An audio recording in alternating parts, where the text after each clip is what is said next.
Good morning.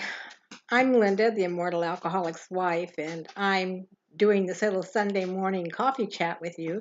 You see, I have my coffee right here, and I'm going to be um, reading some out of Surviving the Chaos, which is about surviving life as the caregiver of an alcoholic. In the future, you can send me questions or comments. You can tweet me at Linda Barty Doyne, or you can email me at immortalalcoholic@gmail.com. First, I'm going to read to you a part of a chapter in Surviving the Chaos, and that chapter is about acceptance. So, here we are. This is Surviving the Chaos, written by me, and it's available on Amazon.com, just like all my books are available there. So you might want to go there and check it out. So this is Chapter 10, Acceptance. In spite of what some people may say, you are not crazy. It can be perceived as being crazy to take care of an alcoholic. After all, who in their right mind would do that under any circumstances? Well, you are not doing it whether you are doing it whether you volunteered or not. It is an issue you must deal with now. Learn to accept your situation and make the most of it. I am not here to judge you, and neither should anyone else be judging you. Al-Anon has a list of steps that will aid you in your journey for sanity. I'm not 100% on board with all that Al-Anon teaching, but they are a good place to start when looking for others who share your plight. If you don't like what you learned there, simply let it go. If you don't feel comfortable, don't go back. You have the freedom to choose what you wish to do. There is an issue on which Al-Anon and I both agree, and that is on the subject of acceptance. In order to survive, you must accept a few things as the way they are. If you try to change these things, you are not ready to do what is necessary to survive. If these things do change, it isn't because you have manipulated some magic formula. It will simply be a side effect of working on yourself and not the alcoholic. If a chance for the better does materialize, it's a side effect of all the work you have been doing on yourself. Accept the change and enjoy it while you have it. So here are some of the things that you have to learn to accept if you decide that you're going to start taking care of an alcoholic, or maybe you're already there. But these things are: your alcoholic is not going to stop drinking. Doesn't matter what you do. He's not going to stop, or she's not going to stop, or whoever, they're not going to stop. Second, you are not responsible for the alcoholism. There was nothing that you did or didn't do that caused this person to be an alcoholic. So you're not responsible for it. You cannot cure the alcoholic.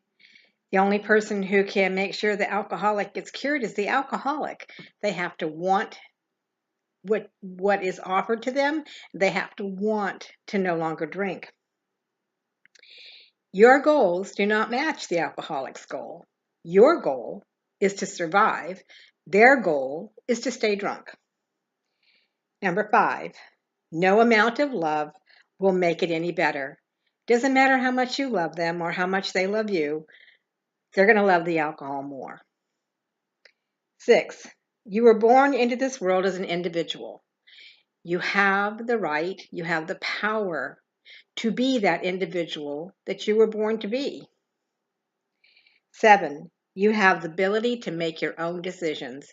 Having been born as an individual, you have the ability to decide for yourself what it is you want or don't want, or what you can handle or not handle. Being happy is your decision and only yours. You're the only one who can decide whether or not they're going to be happy. And if you decide to be happy, then you have to go in that direction. But making that decision that you are worthy of happiness and that you have every right to be happy is one of the first steps. So if you're interested in reading more about the complete chapter on acceptance and surviving the chaos, go pick up my book off Amazon.com. All my books are there, including a fun little book that I just finished called The ABCs of Understanding Women. So just for fun, I want to read you some items out of that new book. The book was written just for fun, and it's meant to be entertaining along with enlightening, and there are some common sense things in there that I'm sure you'll find familiar. But it's written with a man in mind, actually for the woman, to give a man. It came about when my friend Sam said to me that he didn't understand women. And I said, I agree. You don't understand women at all. And he said, well, then write me a book. So I wrote him a book. So today I'm going to tell you about 3 or 4 things. And one of them is about empty closets. So the woman in your life might have a closet that you can't even put a paper between the hangers because it's so packed full. But she's going to look at it and she's going to say she doesn't have a thing to wear. So a woman's closet may be packed with clothes so tightly that you couldn't slip a piece of paper between the hangers, but she still sees it as being empty. When women dress for the occasion, men dress for the day, and a man will put something on and that's what he's going to be in for the whole day. A woman dresses for work or a date or church or grocery shopping or the gym. She has many different aspects that she has to consider when she's dressing. So when she looks in her closet and she tells you she doesn't have a thing to wear, it means that she doesn't have anything to wear for that event at that moment, at that place and time. She doesn't want to wear something she's worn before because it'll look like she's wearing something she's worn before. Everything for a woman has to be different. So she may have a closet full of clothes, but she doesn't have a thing to wear. So the next thing I want to tell you about is what it means when a woman says, fine, or never mind. They're both similar. So if a woman tells you, you ask her, do you mind if I go play basketball? And she says, fine, then it's probably okay to play basketball. But if she says, fine, then I would have second thoughts about going to that basketball game. If she says, never mind, she's reading something and you say, what did you say? And she says, oh, never mind, don't worry about it. But if you're trying to explain something to her or she's trying to explain something to you and she says, never mind, it means you better go back and take a closer look at what's being said because she doesn't really want you to never mind. She wants you to pay attention. So the next thing would be, and I'm sure most of you can relate to this one, wrong. Do you get the feeling that everything you do is wrong? That's because there really are no right answers. Women are as different from each other as birds are different from one another. Each has a unique personality with likes and dislikes. Your problem as a man is to figure out that personality and what the likes and dislikes are. Then you must find a way to remember them as though your mind were a steel trap. It is difficult, but it will pay off in the end. So let me ask you this question.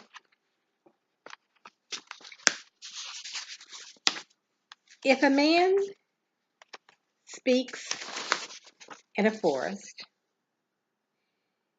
and there's no woman around to hear, is he still wrong? It's kind of an interesting thought. So, ABCs of Understanding Women is a great little book to give to your man. It's a quick read and it's mostly pure entertainment mixed with some surprising facts and some common sense. You can find it on Amazon.com, just like all my other books, The Immortal Alcoholic's Wife, The Workbook for Caretakers of End-Stage Alcoholics, That Reminds Me, they're all there. So until next week, when we have another Sunday coffee chat, don't forget to tweet or email your questions or comments, and I'll address them here. Have a great Sunday. Bye.